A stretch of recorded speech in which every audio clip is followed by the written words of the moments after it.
জহর লিখিত সুষমাচারের ৩য় অধ্যায় ১৬ থেকে ২১ পদ। কারণ ঈশ্বর জগৎকে এমন প্রেম করিলেন যে আপনার একমাত্র পুত্রকে দান করিলেন, যেন যে কেহ তাহাতে বিশ্বাস করে সে বিনষ্ট না হয়, কিন্তু অনন্ত জীবন পায়। কেননা ঈশ্বর জগতে বিচার করিতে পুত্রকে জগতে প্রেরণ করেন নাই, কিন্তু জগৎ যেন তাহার দ্বারা পরিত্রাণ পায়।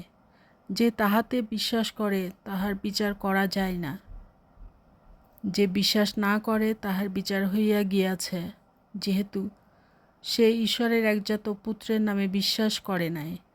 আর সেই বিচার এই যে জগতে জ্যোতি আসিয়াছে, এবং মনুষ্যেরা জ্যোতি হইতে অন্ধকার অধিক ভালোবাসিল, কেননা তাহাদের কর্ম সকল মন্দ ছিল।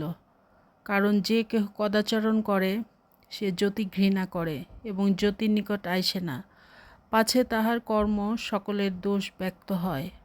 কিন্তু যে সত্য সাধন করে সে জ্যোতির নিকটে আইসে, যেন তাহার কর্ম সকল ঈশ্বরে সাধিত বলিয়া স্বপ্রকাশ হয়।